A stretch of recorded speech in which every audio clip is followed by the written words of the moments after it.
Hello. In this video, we're going to be looking at one last application of identities. Let's say we're given cos of theta equals 12 over 13, where theta is in quadrant 1. Let's find sine of theta. Now, if we had access to our calculator, this question wouldn't be too difficult. We could take here and go theta equals cos inverse of 12 over 13. So on a calculator, cos inverse of 12 over 13 will give you 22.619 and so on.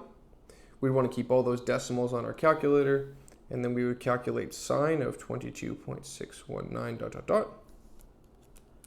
And it would give us, oh, that's kind of neat. If you have the Mr. Peters approved calculator, you should have an exact value. If you don't, you'll have 0.3846 ... But the Mr. Peters approved calculator gives you 5 over 13.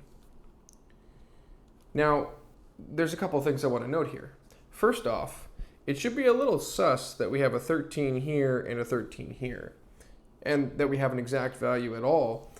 There's probably some deeper principle going on here. But second of all, what if you had to do this question with no calculator? Is that possible? I mean, the final answer, 5 over 13, seems like the kind of number you could come up with without a calculator, but how would you do it? And the basic approach is this. We're going to go ahead and draw a little triangle in quadrant 1, and we're told that this is our angle here, theta. Cos, because cos is 12 over 13, and we know this is adjacent over hypotenuse based on SOHCAHTOA, this should be 12, and this should be 13. Well, if this is our missing side, x, we know that 12 squared plus x squared equals 13 squared. So 144 plus x squared equals 169. So x squared equals, move that over 25. So x equals 5. Now, knowing x is 5, we can simply write sine of theta equals, based on SOHCAHTOA, it's opposite over hypotenuse. So 5 over 13, and there's our answer.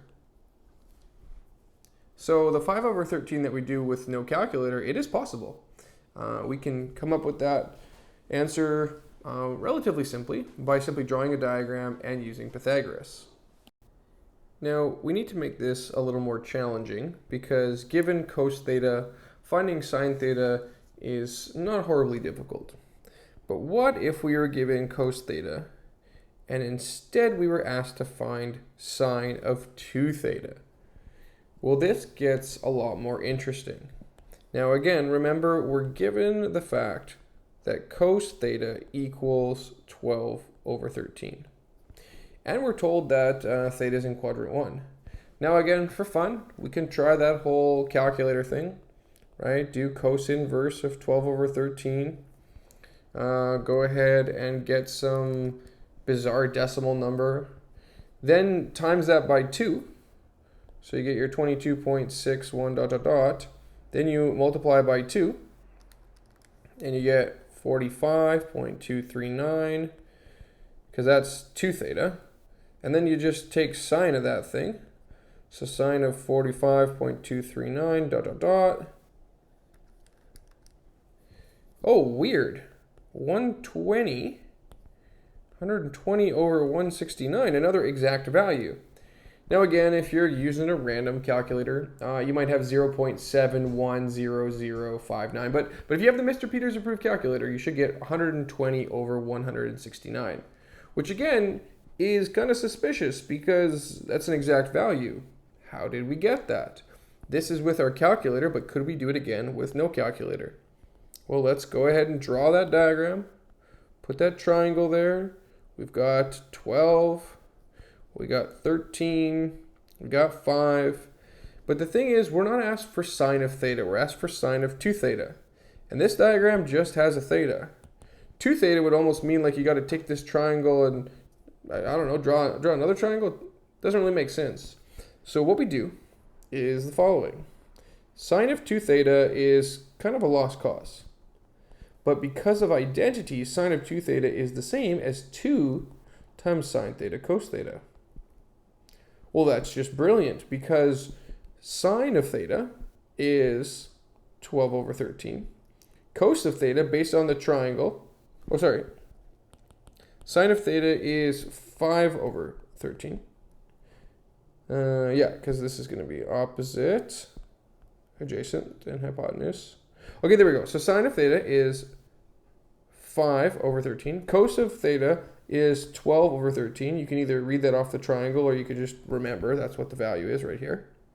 And then there's a 2 in front.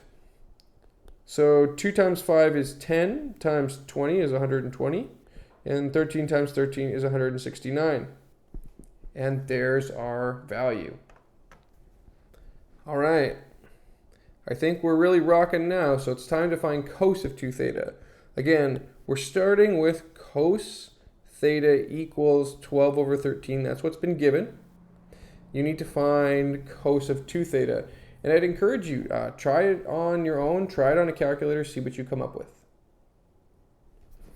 All right, so I'm just going to skip the calculator work and jump straight into the identity. It's cos squared theta minus sine squared theta. I like that one. Now again, based on the triangle we have here with our 5 and our 12 and our 13, it's not drawn to scale, but that's okay. Cos is 12 over 13 and it's squared. Sine is 5 over 13 and it's squared. So that's going to give us 144 minus 25 over 169 over 169. So that's going to give 119 over 169. And just for fun, if you want on your calculator, you can try it out. You'll get the same exact value. All right, so we're going to do a couple of these. I'll give you cos, and I'll tell you something about theta. So here, cos is negative 3 over 5. I'll tell you theta is in quadrant 2, and you need to find cos of 2 theta. So go ahead and pause the video and give it a try. All right, what makes this question a little tricky is that we're in quadrant 2. So when you go to draw your triangle over here, the first thing is always draw it touching the x-axis. So always draw touching the x-axis. If you were to draw the triangle like this, for example, like up here, this would be bad. You always want to draw your triangle touching the x-axis. Okay, now based on our triangle, we have cos is adjacent over hypotenuse. So we're going to have 3 over 5, but there's this negative sign. And because the negative sign is in front of the fraction, it's like, well, what is the negative? Go to the 3, go to the 5, go to both, go to neither. And the rule here is that the hypotenuse can never be negative. We just tend to think about the hypotenuse as always strictly a positive value. But if you look here, the 3 is kind of going like 1, 2, 3 left on the number line. So we assign that negative to the 3. All right, with that out of the way, we can go ahead and solve for x. X squared plus negative 3 squared equals 5 squared. So x squared plus 9 equals 25. X squared equals 16. X equals 4. And of course, that's going to be a positive 4 because this is kind of going up, right? It's like 4 units up the y-axis. Okay, so now over here, we bust out our identity. Cos squared theta minus sine squared theta.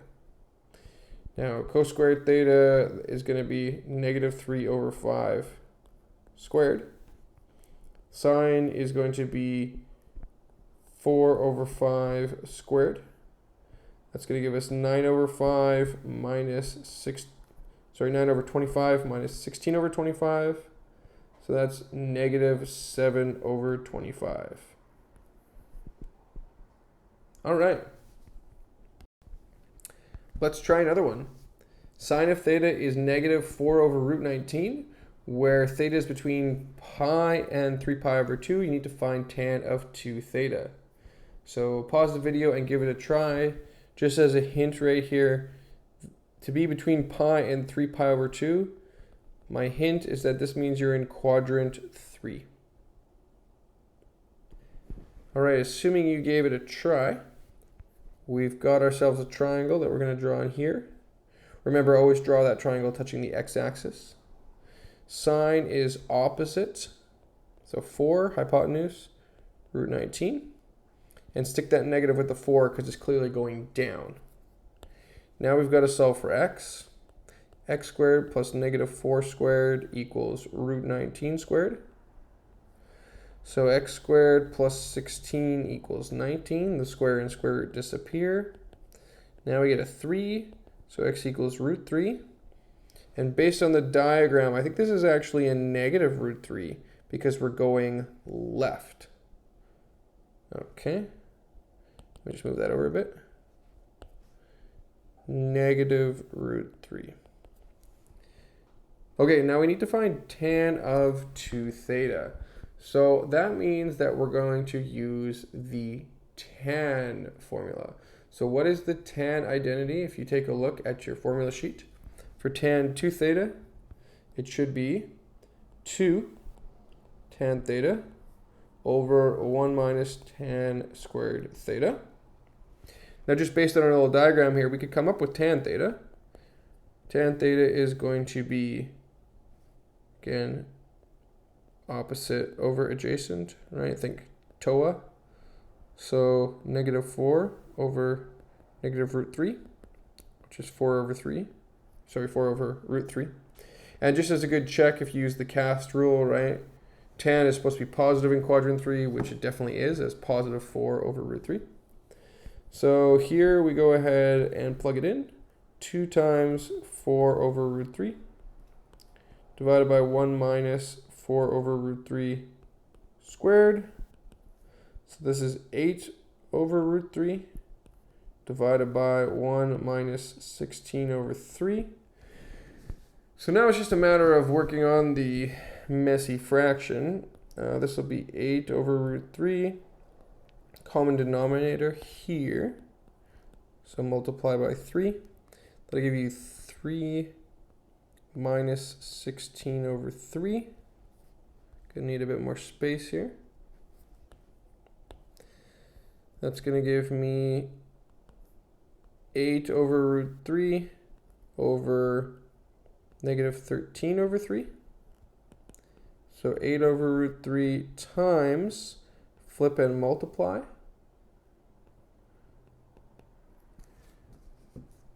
And so finally we have 24 over negative 13 root 3.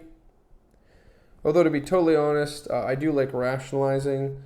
This here would be good enough, but if you wanted to go all the way, you could multiply the top and the bottom by root 3 to get a cleaner answer. But this is good enough.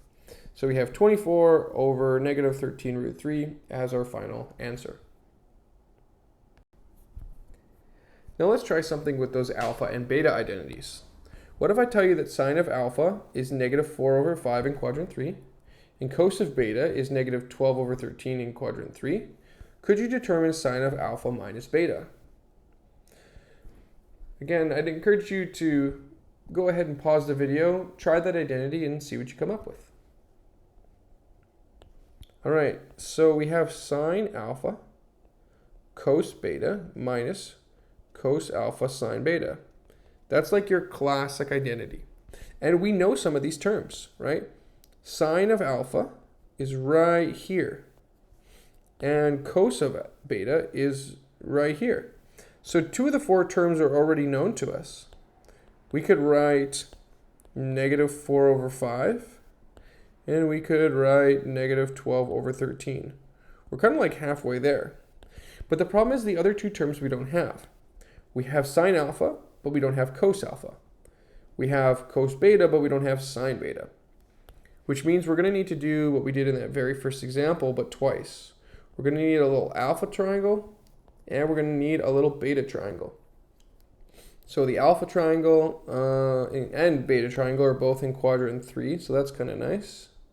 But I do like to draw them on separate diagrams. Now in alpha's case, we're told about sine, which again is opposite over hypotenuse.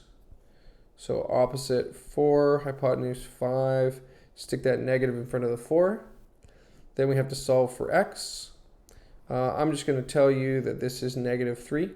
If you work it out, it's not too difficult. Over here, we have cos as adjacent over hypotenuse. So we got a 13, we got a 12. It's negative because it's going left. And then we got to work out this value here. I'll tell you that it's -5. You can check that on your own using Pythagoras. Now, based on those values, we can go ahead and plug them in. Cos of alpha is using the alpha triangle. So this should be cos, so adjacent, -3 over hypotenuse 5. Now for the sine beta triangle, sine is opposite, -5 over hypotenuse 13. And now it's just a matter of doing arithmetic. 4 times 12 is 48. 5 times 13 is 65. Minus, minus, minus makes another minus, so 15 over 65. And finally, that gives us 33 over 65. Again, what's interesting to note here is we don't actually solve for the angle alpha or the angle beta. We're looking at finding sine of something. So in the end, our answer is usually some kind of fraction, right? Sine is like a ratio, so we're looking for a ratio in the end. We're not too interested in finding the actual angle. I mean, if you wanted, you could find alpha with a calculator, but that's not really the way we do these problems because the angle is not important. We don't need to know what alpha is to find out what cos of alpha or what sine of alpha is. All right, we got one more here. Cos of alpha is 2 over 3 in quadrant 4. Sine of beta is -1 over 4 in quadrant 3. And we need to find secant of alpha minus beta. Now, I'll give you a bit of a hint. Secant is 1 over cos. So what you can do is just find this. Find cos of alpha minus beta. And then in the end, just do the reciprocal. So go ahead and pause the video and give it a try. All right, assuming you tried this, we have cos alpha minus beta. With our identity, that should be cos alpha cos beta plus sine alpha sine beta. Now, cos alpha looks like we got that one right here. So that's going to be 2/3. Sine beta, we got that one here. It's going to be -1/4. But the other stuff, we don't have the cos beta or the sine alpha. So we need to draw those triangles. Need to draw an alpha triangle and a beta triangle. Alpha triangle is in quadrant 4. Make sure it touches the x-axis. Beta triangle in quadrant 3. Now we add our numbers. So cos is adjacent over hypotenuse. Nothing's negative. Sine is opposite over hypotenuse, and the 1 is negative. Now for these ones, I'll go ahead and do the Pythagoras for you here. 2 squared plus x squared equals 3 squared. 4 plus x squared equals 9. X squared equals 5. X equals √5. And based on the diagram, we know it has to be a negative because it's going down. Over here, -1 squared plus x squared equals 4 squared. 1 plus x squared equals 16. X squared equals 15, so x equals √15. And again, we can tell it's -√15 because it's going left. So now we pop back over to our triangle, looking at the beta triangle. Cos is adjacent over hypotenuse, so -√15 over 4. And sine is opposite, so -√5 over hypotenuse, so 3. And from here, we just have to clean up the numbers. So this is negative 2 root 15 over 12. This is negative makes a positive root 5 over 12. So we have negative 2 root 15 plus root 5 over 12.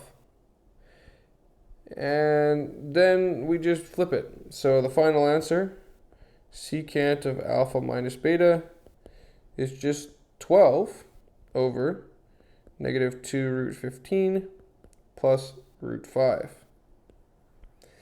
Now again, if you wanted to rationalize it, you could. It's kind of good practice.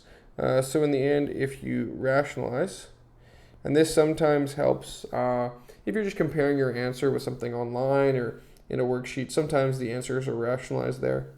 You should have 12 root 5 plus 24 root 15 all over negative 55.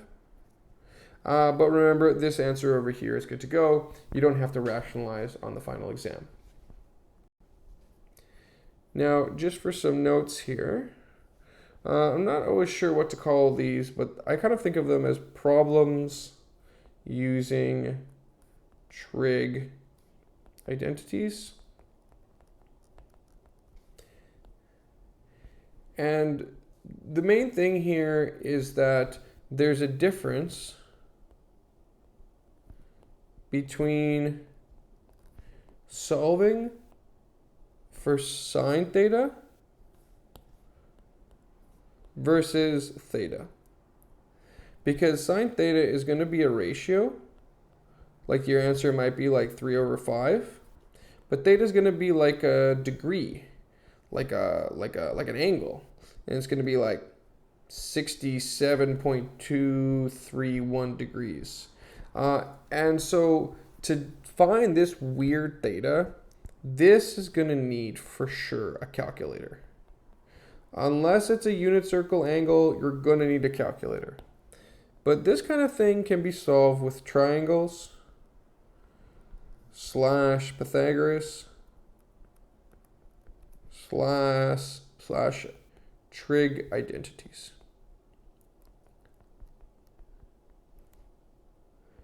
So just for an example, I'll give you cos of alpha equals 3 over 5 in quadrant 4.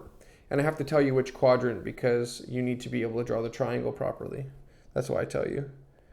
I'll give you cos beta equals negative 2 over 3 in quadrant 2. And I want you to find sine of alpha minus beta. So go ahead and give that a try. All right, so just moving quickly through the solution here. When you draw your triangles, one's in quadrant 4 and one's in quadrant 2. In quadrant 4, you have adjacent, hypotenuse, opposite with Pythagoras. In quadrant 2, you have adjacent, hypotenuse, and opposite.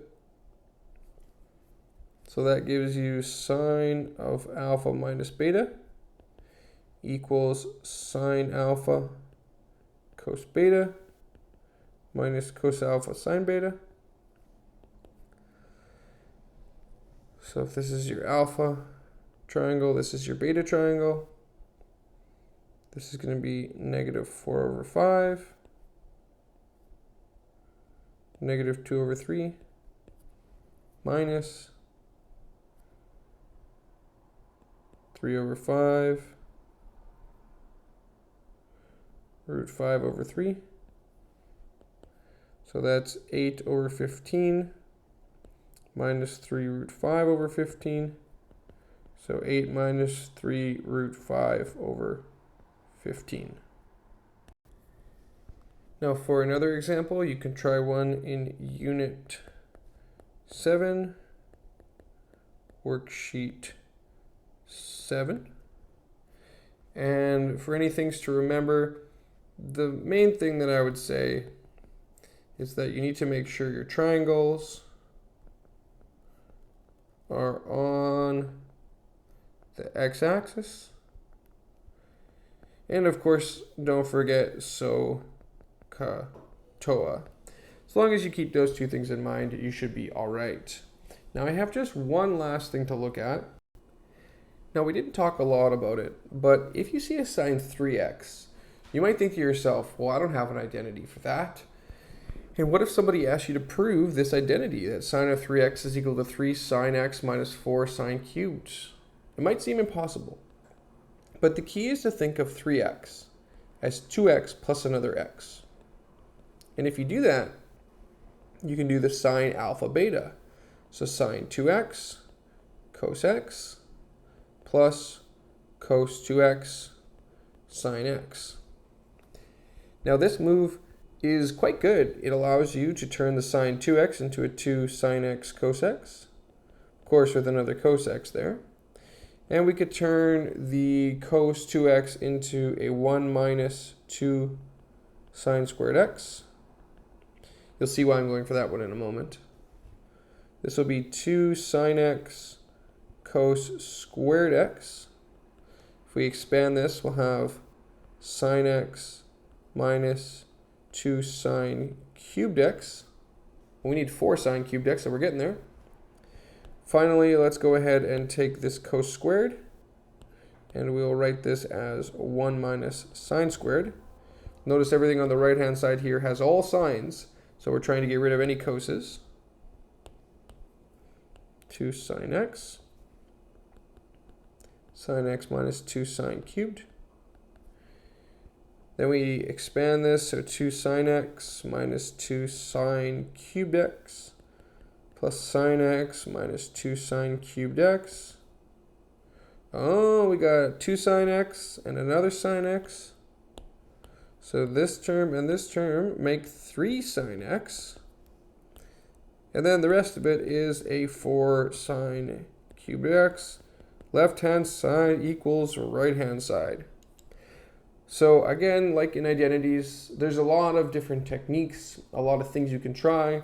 And I just wanted to make sure that you realize that one thing you could try was writing a number like 3x as 2x plus x, because 2 apples plus an apple is a third apple. And by writing it as addition, we're able to use this identity on sort of that alpha plus beta or alpha minus beta business. That's kind of the only way to do an identity like this, so it's something to be aware of in case it comes up. All right, I hope you enjoyed this video, and as always, thanks for watching.